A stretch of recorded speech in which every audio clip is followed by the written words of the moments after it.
to use the war analogy in the past, they have tanks, we have tanks, they have planes, we have planes, and now it's a nuclear arms race, right? It's the amount of catastrophic damage could be much higher when you have this type of power.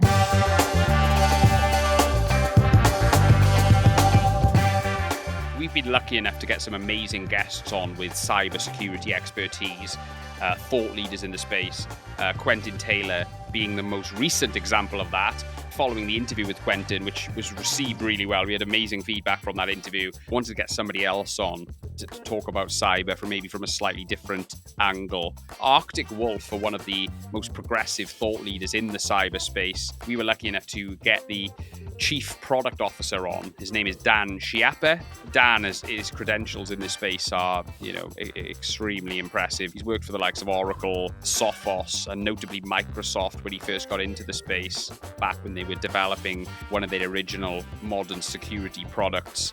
Bill Gates was heavily involved in that project.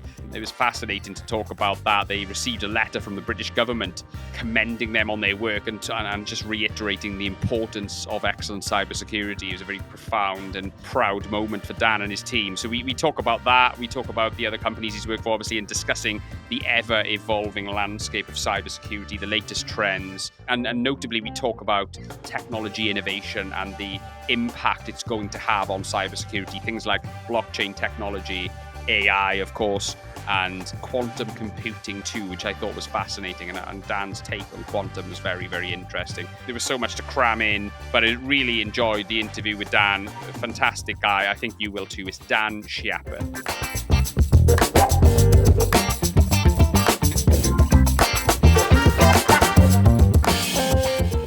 Dan, lovely to meet you. How are you today? I'm doing wonderful. Thanks for having me. Thank you so much for coming on. I've been really excited about this one. We've had a couple of guests on talking about the subject of cybersecurity.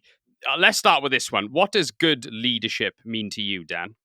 Yeah, so I've had the luxury in my career to work for many great leaders and also work for a few bad ones. And so you get an opportunity to kind of really compare the two. And, for me, kind of the style that I've adopted is, I think, first and foremost, a good leader is a humble leader, somebody who understands where their strengths and weaknesses are and how they can build a team around their personal weaknesses. So you have a collection of leaders that work with you to help really build an outstanding team. So I grew up playing a lot of team sports, and I understand that you can't have a team full of goalies and expect to win a football match. So you got to really kind of have the right collection of talent to be able to do that. And so I think building that team is really important. I think leading by example is very important.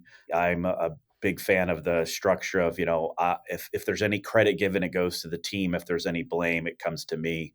And sure. That's kind of my job. And, I look at my organization as I work for them, not they work for me. Like, what can I do to help make them more successful and, remove barriers, provide clarity, whatever that is. And so a leader also makes the team around them feel that they can do more than maybe they actually can, just really kind of build that confidence, build them up, educate them. I talk about with a lot of my young managers who I try and mentor on occasion that there's a time to be Yoda and there's a time to be Darth Vader. And the Yoda is the default, right? It's the coaching, it's the encouragement, it's the tough love. And there's sometimes in your career you do have to, break out the red lightsaber, but that should be the rare occasion. And I think that's what people look for in leaders, someone who's going to inspire, coach, help grow. And I've had the luxury of people doing that for me so much in my career that I think it's a great thing to pass on to others. Yeah, fantastic answer, by the way. And I love it how you switched into British mode there, talking about goalkeepers and football, not soccer. That's I was really impressed with that. But so yeah, no, that's fantastic.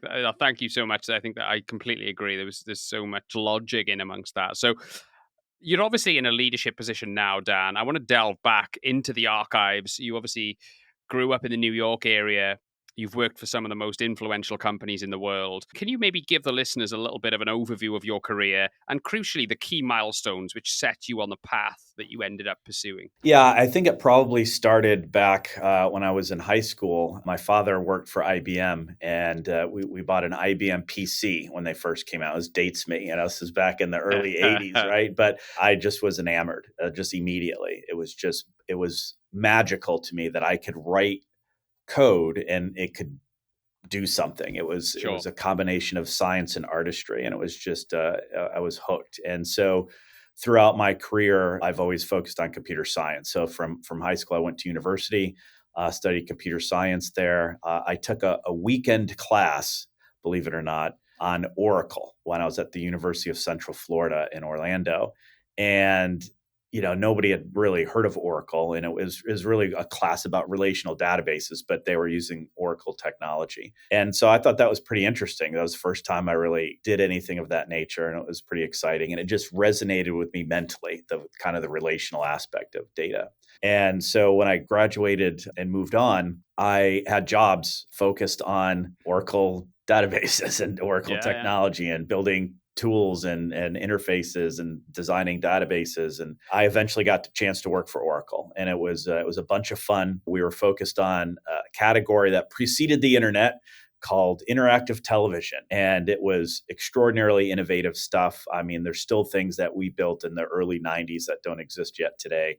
It was engineering Candyland, because as we went in there was set top boxes with no operating systems. We had to write operating systems and publishing platforms and, all Yeah. sorts of stuff. So that was a lot of fun. I moved on from there. It was my first role in my career where it wasn't technical. I moved into more of a strategic business development type of role. And I had a ton of fun doing it. It was great. It was an opportunity for me to flex a business muscle in addition to my experience with flexing a technical muscle. Startup was very successful. I think lasted 3 years, and we sold it. And then I did my own startup after that. I had a startup that a bunch of different divisions of Sony funded. I was a 27-year-old CEO and started that company out. We had that for about 4 years. I sold that. And I look back now at that as who on earth would have given me given me money? Like I was 27 years old.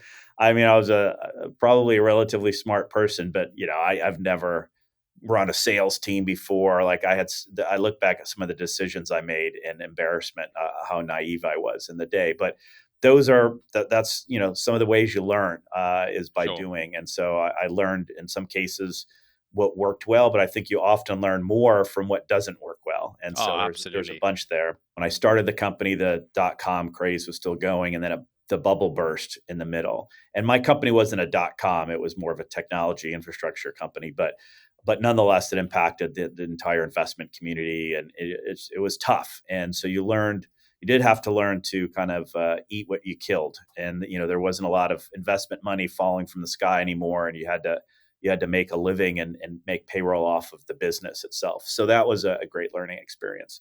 So after we sold that company, I went to work for Microsoft, and this was a great activity for me. My prior company was in digital media, and they initially recruited me to come run the Windows Media division. And I just was not interested in doing digital media anymore after the scars and burn marks I had from doing it in the .com era. And so they routed me towards cybersecurity. And as an engineer, I thought, well, that's a really exciting place. And so I jumped Yeah. in and spent 8 years at Microsoft, most of that leading cybersecurity there in the Windows security division. I got back to my engineering roots. Towards the end, Microsoft liked to move their executives around and give you different experiences. So I spent almost 2 years as the head of corporate development and strategy for one of the, at the time, three P&Ls at Microsoft. It's called the Entertainment and Devices Group. I killed the Zune, so I think a lot of people should thank me for that. But really kind of focusing on that stuff, and that was a lot of fun. But I wanted to get back to being an operator, so I jumped back into an operator role, leading mobile applications and advertising group. But at the end of the day, I'm a cyber guy. Like that got in my bloodstream, and I Yeah. really, really wanted to go back to cyber. The Windows security group that I led before didn't even exist anymore. They kind of naively thought they solved that problem. And so I left Really? Microsoft. Yeah, right. That's funny.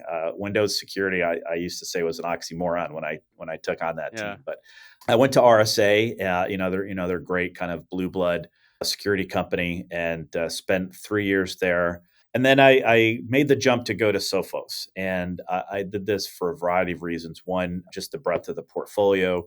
Two, it was known as a very solid security company, but more so, it was known as what I would call a spectacularly average security company. Like it was good, it wasn't great, Okay. it was not innovative, but not behind. It was just like right comfortably in the middle. Right. And for me, as somebody who likes to innovate, I thought, well, there's a great opportunity that I can get there and like unleash some innovation and help transform that company into something special. Then I had an opportunity to join Arctic Wolf. And I knew from my time at Sophos how Arctic Wolf was really taking the market by storm because of their unique approach. Sure.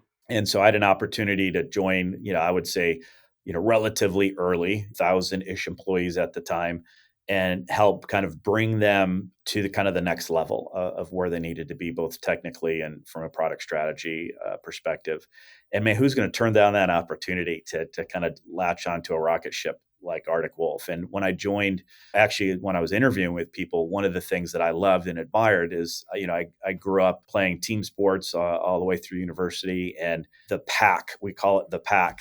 The atmosphere of the pack is real. The way people rally around each other, support, help each other, just the collegial way we go about things. We do challenge each other, obviously, but we're always there for each other in the end. And just the humility that the CEO and the leadership team has was really impressive. And it just really resonated with me. So I couldn't be more excited to be here now. Wow. There's a lot to unpick there, Dan. You've had an amazing career, quite clearly. But what's it like to work with Bill Gates? Bill was obviously a brilliant guy. He was in his role as chief architect at the time, and security was one of his key projects. So I had a project that we launched called Project Zeno, after Zeno's paradox, which states you cannot get to your final destination in one iteration. You can only get halfway. And of course, that paradox means you'll never get Sure. there, right? And I named it that because Bill would always ask me, when am I going to have an impenetrable Windows? And my answer was always never. We'll always make it harder and harder and harder. Sure. But, in cybersecurity, nothing is impossible. And it used to frustrate him, but that was the Is that reality. because he And was a perfectionist then? yeah, he just, he was such a purveyor of Microsoft property. He hated that it could be besmirched by some hacker, Sure. and Microsoft could be infiltrated and have things exfiltrated through their operating system. So it just really kind of, ate at him. And that's a great quality to have, Yeah. right? You don't sleep if you think there's a problem with your marquee product. And of course, Windows and Office were, at that time, the two kind of franchises in the company.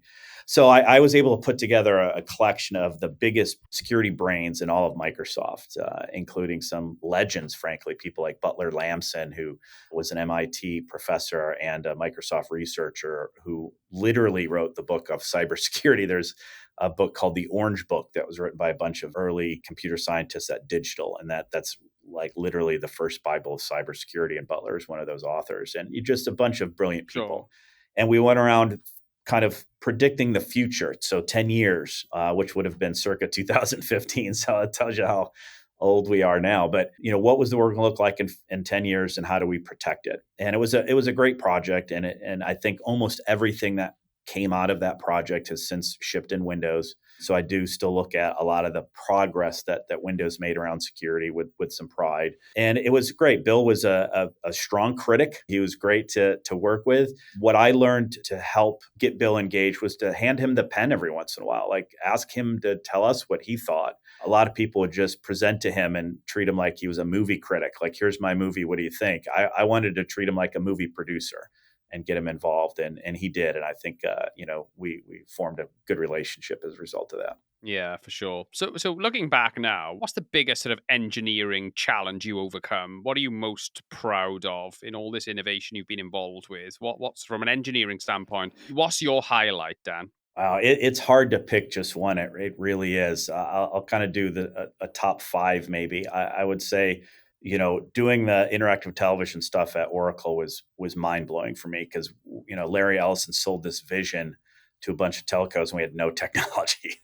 And so I was like, okay, guys, now you got to go build this like really otherly world thing I pitched to everybody. It was amazing. Like we built operating systems, we built publishing platforms, we built application layers, we built video pumps. It was a ton of fun. And we did stuff, as I mentioned, that, even by today's standards, I don't see people doing yet. I think at Microsoft, obviously, working on helping to improve the security of Windows was a challenge.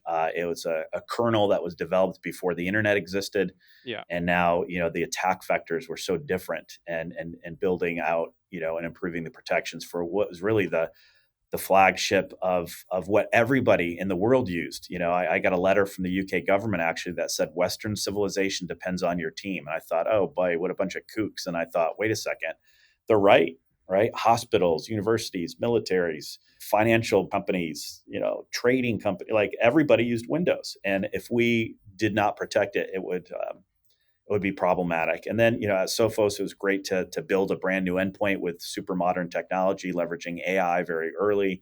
I built a new firewall operating system there. And then at Arctic Wolf, we just innovate like constantly. It's Yeah. just a big aspect of what we're doing. To operate at the scale we operate is really, really hard. There's not many companies. There's probably 2 or 3 in the world that operate at the scale we operate. And so, continuing to do innovation there. I want to maybe ask you about that then, because I want to move on to sort of the stuff you're doing now. Talk us through Arctic Wolf. Where did that opportunity come from? What's the purpose of your role? What are you trying to achieve? What problem are you trying to solve, Dan? Yeah, so it's a great question. So if you think about security, it's been primarily focused on single points of observation. So I either have endpoint security, or I have email security, or I have network security. And so big ecosystems were built around each of those, and they've advanced. So you went into Palo Alto, came up with the next generation firewall, and Carbon Black and CrowdStrike really pioneered the endpoint detect and respond business. And so each one of them had their own wave of innovation. The one product that was supposed to be the panacea of the security operations center was the SIM, the security incident and event management. And it was supposed to correlate all your logs and be able to tell you if something's going wrong in your system. And Sure. the way I describe it is, a lot of people say, security is like looking for a needle in a haystack. No, it's not. Like finding a needle in a haystack's easy, right? I can write an ML algorithm to look at the needle, look at the hay, and separate them, right? Security is really about finding a needle in a pile of needles. Which needle in this pile really matters? And that's where SIMs didn't do a good job. Like they were constantly under attack, or they were missing everything. It was like one or the other. There was no kind of common ground. So it was either incredibly noisy or it wasn't noisy enough. Arctic Wolf decided, hey, we gotta fix that problem, and so they fix it in a variety of ways. And we that mission from day one carries on to today, which is we're going to build a security platform, a security operations cloud, we call it. We are going to collect signal from whatever the customers have. We're not going to go in and say you must use our product, our technology. We collect that signal in through a massive, massive platform. So we do about 4.5 trillion security observations a week, well over 600 billion every single day. And we have to take that signal and we have to reduce that signal and eliminate the noise. Then once Right. we eliminate the noise, we have to look across that ecosystem and find things that other people can't find. And then we have to deliver that experience back to customers who range from, I don't know anything about security, just help me, to I'm super sophisticated, I just don't have the scale, help me. We have to handle that whole spectrum of customers. And so we have something we call our concierge security team. And they interface directly with our customer. They help them on board through what we call a security journey. They're understanding the environments of their customers. They're helping set up good security posture from the get-go. And then when we do discover something, and it's not super common. So to be honest with you, if you look at a SIM, according to a Forrester report recently, you get about 11,000 alerts a week on average through a SIM. Our customers get 10. Right, so we're really Wow. reducing it down to the things that matter. So between 1 and 2 a day. And our concierge will come out as a ticket, and technology will be reported to the customer, but our concierge will also be there. Like, here's what we recommend. Here's how we can help. Here's what you should do. And so they're there to help those customers who need that help through it. And then technology helps the customers that don't necessarily need that human being. And so we have the ability to take a very sophisticated one of the largest security operations in the world and bring it to very small customers who don't understand security, to very large customers who just don't want to have a SOC or don't have the bandwidth of security talent to operate their SOC. I know you guys host the Cybersecurity Awareness Summit. What can attendees expect to gain from that event then? And what else do you do on the education piece? Yeah, there's multiple different steps to it. Like the first one is making sure that your training is relevant and time sensitive. So what that means is, like, for example, just a week ago, there was these big attacks on two casinos in Las Vegas, MGM and Caesars, where they actually ransomed some of the operating aspects of the casino. And if you think about it, it's like an Ocean's 14 movie, right, where the Yeah. hackers want to How go long? When was and that? take the When was casino. that, Dan? That was just a week or so ago, and within 2 days we had training out about that and the techniques they used to circumvent the human aspect of it. And so you have to have timely training that's really on top of what's happening in real time in the security landscape. Yeah. The other piece that we do is we make it short, educational, and entertaining. Nobody wants to drone through a 30-minute security training session when they got work to do. So we really focus on real quick, entertaining. We have, Hollywood quality productions. Many of the people work for many of the famous Hollywood studios produce our work, so it's really high quality, and it's very educational. And some of them finish with a quiz that helps the companies audit, how successful that campaign was, and some are just informational. That's it. It's timely. It's got to be relevant. It's got to be short, and it's got to be entertaining. Yeah, sure. Are you seeing anything in on a global level that you're quite concerned about now? This is going to be really difficult to defend against. What keeps you up at night? I think what keeps me up at night is the state-sponsored people enabling the people who are hacking in their bedroom. That's Good what answer. keeps me up at night, right? And so what we're seeing today is, ransomware is still the king of the hacking world because it's become a business, right? It used to be, back when I took on Windows security, it was, the Melissa Sasser Blaster worms that someone created just to be disruptive, right? And now you got multi-billion-dollar businesses that are run like businesses that are around commercial hacking. And what worries me is we've already seen things like malware as a service and ransomware as a service, where you have hackers basically building technology platforms for other hackers to take that technology and go perpetrate attacks. So Yeah. they pay a license fee to these platforms, and then they go perpetrate the attacks. And so you're enabling less sophisticated people to go be malicious actors. That's just going to really expand further when you bring AI into it. Right now, the attackers are starting to use AI aggressively, Gen AI aggressively to attack, and it's not just computers, it's over the phone, it's through video. Like there's been some, you read about some of these amazing phishing attacks where it's either coming over voice on your phone. We see attacks on text. We see attacks on Slack and Teams and communication like that. And so the thing that worries me about AI is you can create now back in the day, you had to have some command and control. I get a footprint inside an organization. I create a communication path to my kind of hacking center, and then I can bring other payloads down. I can exfiltrate things. I could, have a human being help me recon and traverse across the network. I'll be able to do that with AI and not need command and control, not need another human being. I could launch the AI, and all of a sudden, money is where I need it to be. That's pretty terrifying, and Yeah. not terrifying from a defense perspective. I think we've always, as an industry, successfully kind of kept pace to some degree with the attackers, that they can enable an army of people who don't have technical expertise to go be bad actors. That's the part that frightens me. So the scale of defending against Yeah. attackers, just the multitude of people who can do it, is going to go up exponentially. That's the part that worries me. Yeah, I suppose. I mean, if AI can be used by the belligerents, it can also be used by the sort of defenders as well, can't it? So I think it's going to become an arms race essentially, eventually, isn't it? I mean, It is, and in my kind of analogies, it's always been an arms race. I think we were using conventional arms, to use the war analogy, in the past. yeah. They have tanks, we have tanks. They have planes, we have planes, and now it's a nuclear arms race, right? It's the amount of catastrophic damage could be much higher when you have this type of power. And in this industry, we've been using AI for a long time. AI is not new to cyber. It's been a key part of how we defend for a long time. I think what's happening now is the processing power has caught up with the potential of AI, and so it can be used more broadly in attacks, and that's the scary part. Yeah, sure. What are you most optimistic about, Dan, in terms of technology innovation? Is there anything that you're working on from a product standpoint,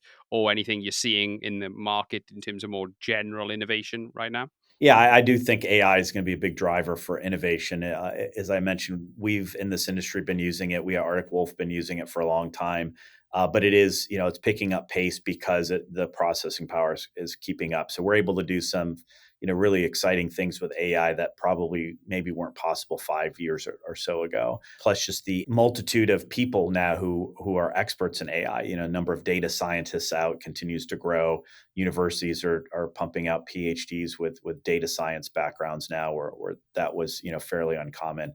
So I feel good that that's going to be one of the key generators for our industry. At Arctic Wolf, what we're really focused on is continuing that mission of finding things that others can't find because of the breadth and depth of signal that we have.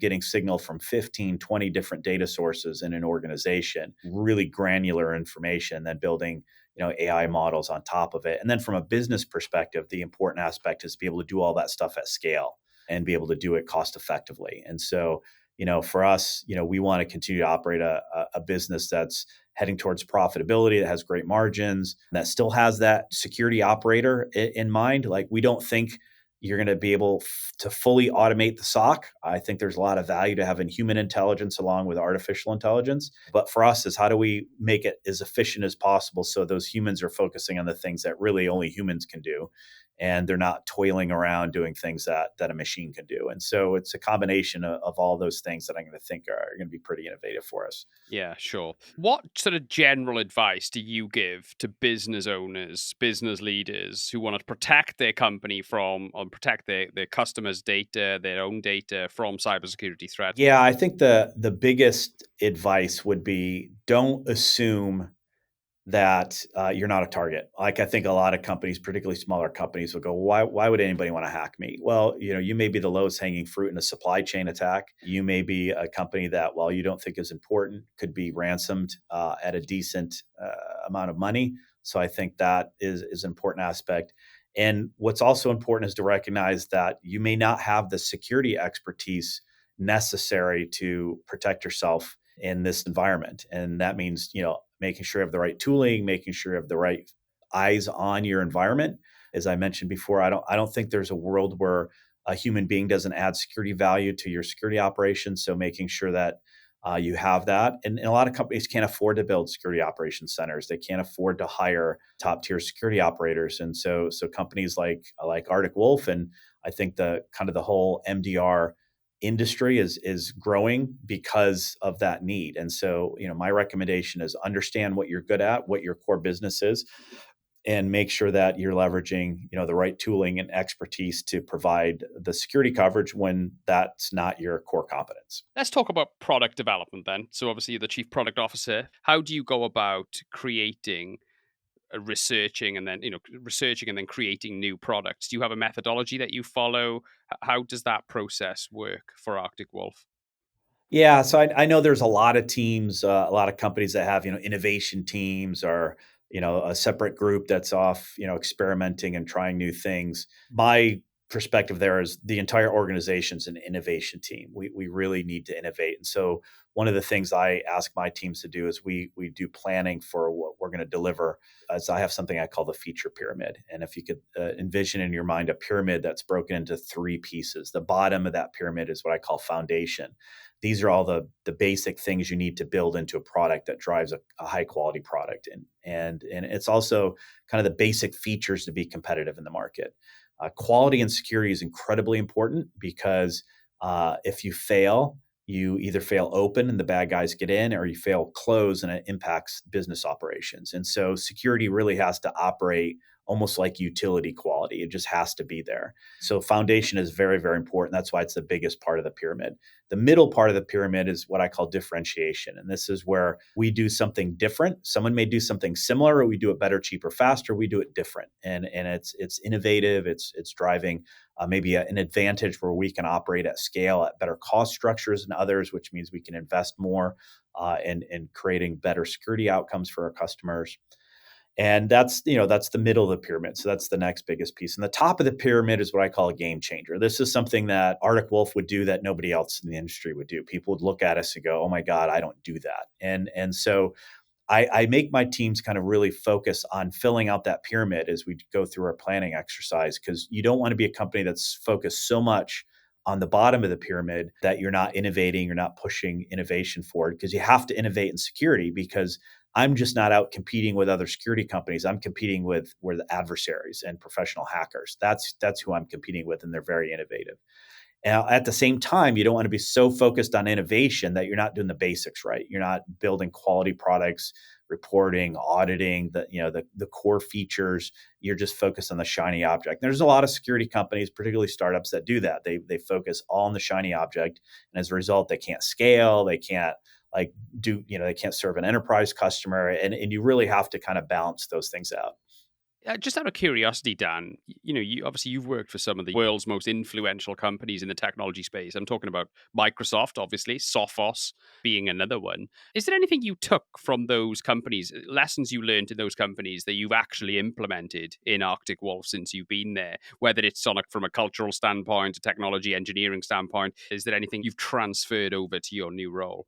Yeah, I think there's quite a bit. I think we talked in the beginning about leadership. I think that's probably the most important thing I bring over. I think every company is a little bit different. Every company I've been to, I bring some commonalities, but I always have to adapt it to the culture of the company, to the skill sets of the company. One of the things that I always brought forth is a little more of a planful environment. I think a lot of people think agile development means you don't know what you're doing next. You're just focused on rapid innovation, and we'll get to what's next when we get there. And security and an IT in particular, that's a hard path to follow. If I'm a consumer web facing service, maybe, but when I have IT staffs that need to deploy stuff and know when something's coming, a certain integration or whatever, you have to be a little more planful. So I have brought a planning process with me that still allows for agile development, agile execution, but a little more planful. So we know what's coming over the next 12 months. We know what the priorities are. We know what the human capital cost of delivering that is. And as priorities change, which they always do, that's the agile part. You can adapt, but if something new is coming in and it costs a certain amount of human capital, something's got to go out, because you're not minting human capital unless you're adding more and more employees. And so it's a great structure to help us move fast, but also be planful and predictive about what we're delivering. What do you think about blockchain technology to enhance supply chain security? It's something I kind of wanted to ask you just to get your thoughts on it. I mean, it's something I've read quite a lot about recently, using distributed computer systems to protect supply chain data. Yeah, so I think blockchain is something that when it first, obviously came through cryptocurrency into the mainstream, people fantasize quite a bit about the impact it could have on security in a broad way. I don't think it quite lived up to that just The yet. I hype. think it's still that it hasn't lived up to the hype. On the hype cycle, it's still climbing. What it has brought is there is a large focus on distributed computing. That's a combination of mesh computing from a processing perspective. It's a combination of data Yeah. mesh, where my data is in different locations. So I do think those areas are definitely advancing. I do think as processing power continues to advance, things like the blockchain can finally meet its potential. We know that crypto mining, it's just gutting the CPU processors to operate the GPUs as well. And so we're not quite there yet where we have broad scale computing to possibly reach its full potential, but we're not far away. You think about science Yeah. fiction-y things that are around the corner. Quantum computing is around the corner. It will happen in my work lifetime, not Yeah. just in my lifetime. And that's going to be a total game changer. That's again why I think AI is where it's at today. It's the GPU revolution. It's companies like NVIDIA and others who build, GPUs now used at mass scale. And it's just brought AI to a different level. Quantum computing Yeah, will just be a force multiplier for many things. And I do think yeah. that's on the horizon. I mean, we know it already exists today, but at the speed that things go from laboratory to production, I would expect to see that sometime in the next 10 years. So that will be a game changer, and that could make blockchain a lot more relevant. Yeah. Tell us what you know about quantum computing, Dan. Sounds like you're quite well versed on this topic. So you think quantum computing being rolled out on a global sort of level, we're 10 years away from that? Then, Yeah, I think it'll start with the infrastructure providers who can run quantum workloads in the cloud. It'll start small, where people will be able to use it for certain activities and certain workloads. And then I think it is everything in computing, as it becomes cost efficient, it'll just expand further. But quantum computing in a nutshell is computing is still driven and by binary, right? It's ones and zeros, and quantum computing throws that on its ear, and it's not just ones and zeros anymore. It's many factors, and so the ability to jam processing power into small footprints from a CPU perspective go up exponentially, and the ability to drive instructions through that and is going to be a game changer. So it's going to be the biggest step function change to Moore's law that we've ever seen. We've talked how Moore's law has kind of not been fulfilled recently as technology gets harder and harder to make smaller and smaller fabs on the microchips. Well, quantum's going to throw that on its ear, and so a lot of companies are doing some great experimentation with it, and we definitely know there's quantum computers that exist in laboratories today. And yeah, I think it's a matter of time before we see all the major infrastructure providers have some capability of offering quantum-based workloads. yeah, sure. So, can you tell me, Dan, why is cybersecurity a good career path for a young person in 2023? For one, it's job security because there Yeah, it certainly you is. can't solve the problem. So back to the story where I got that letter from the UK government saying Western civilization depended on my team. I actually realized they were right, and if my team, the Windows security team, all just walked out of Microsoft, the world would fall into chaos, right? And if and I Yeah. joke, no offense to anyone who worked on the Office team or still works in the Office team, but like if the Microsoft Office team walked out of the building, people would be like, like, okay, you're not going to cram 10 more features in Word that I don't use.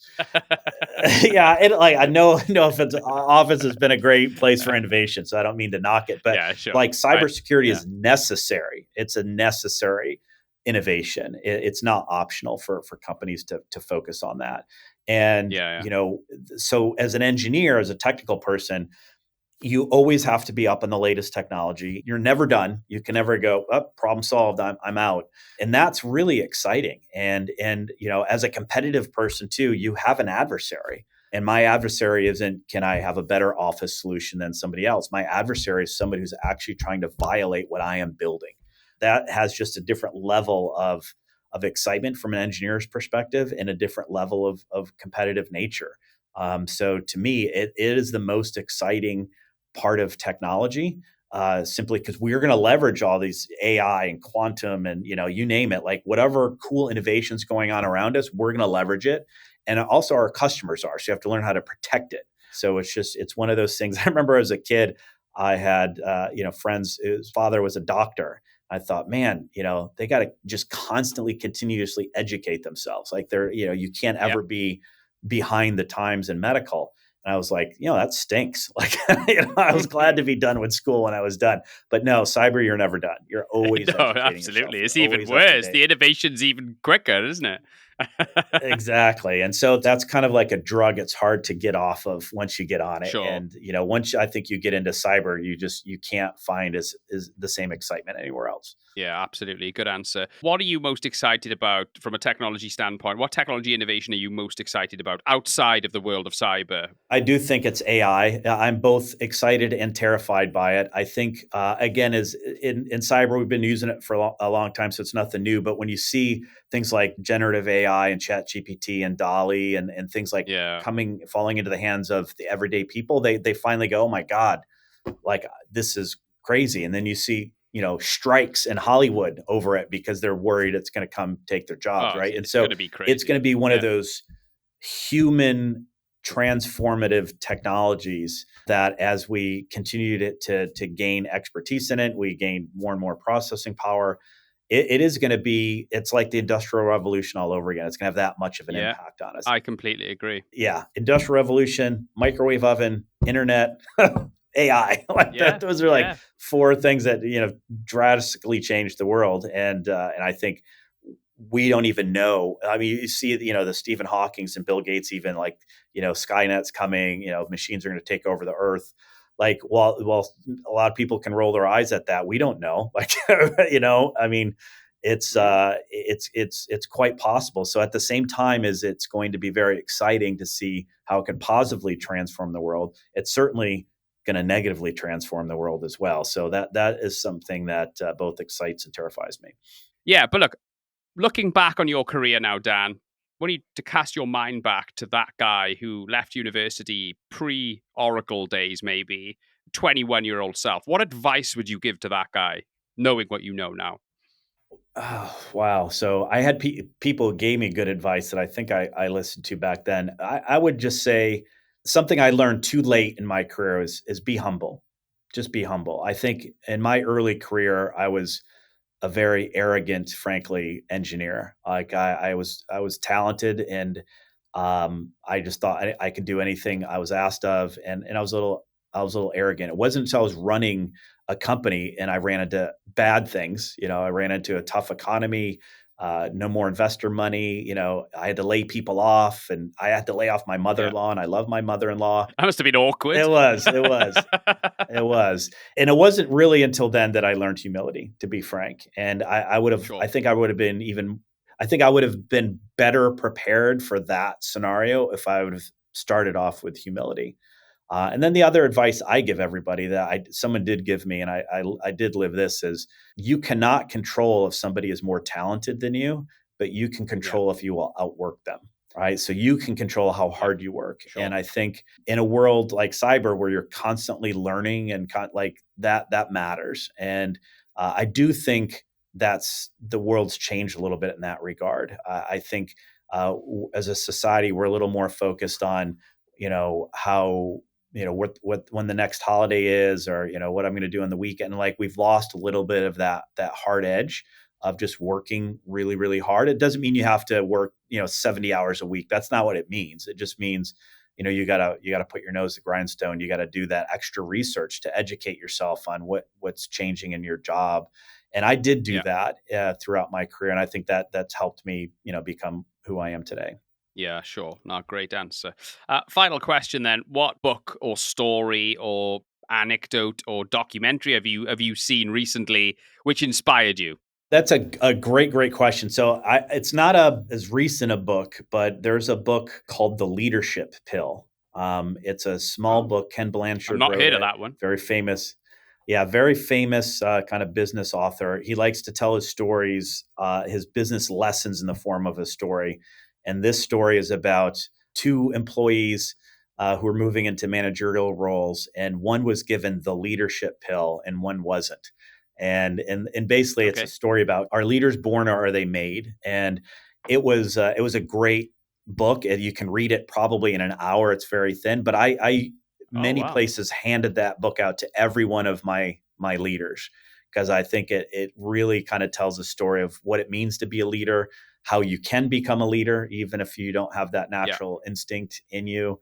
And it's one of the books, when I read it, it just felt like like a light bulb went off over the Yeah. Yeah. top of me, and it was really enlightening. It was probably the only book I've ever read in my life that changed my life. Oh wow, that's strong words. So that's The Leadership Pill by Ken Blanchard. Yeah, we will put that on the show notes. Dan, thank you so much. This has been great. I really enjoyed chatting to you. I feel like I could talk to you for a lot longer, but we've covered a lot of ground, so I think it's a great place to finish. So thank you so much for coming on the Tech Leaders podcast. Where can people find you, reach out to you, and find out about Arctic Wolf? So you can find out about Arctic Wolf at arcticwolf.com. I think that tells the whole story there. You can find me somewhere buried in the company leadership area. You can find me on LinkedIn and Twitter.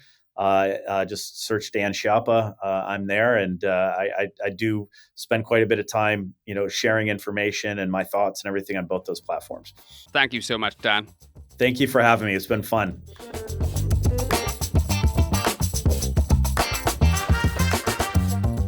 Brilliant interview, Dan. Wow, so knowledgeable, a fountain of knowledge actually when it comes to cyber. It was brilliant to talk about his perception, his take on the evolution of the space. Some of the stuff they were doing in the early days with Microsoft was obviously very interesting, and working with Bill Gates and stuff. Fascinating insights there. I really want to draw attention to Dan's take on leadership. I want to quote him directly, actually. I work for them, they don't work for me. That was brilliant. I think that literally sums up my view on leadership, actually. I really empathized and related to that. You've got to see it as you know, if it's to be any sort of level of leader, you really have to see yourself as having an obligation to the people you're leading. I thought that was really good.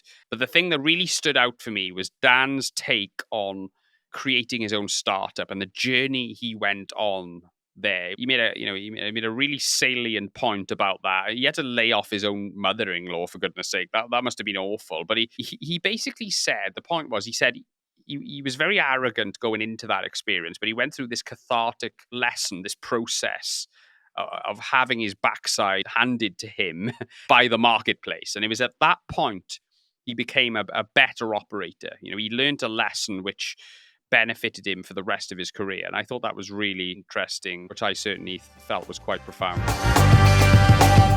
Please download the Tech Leaders Podcast.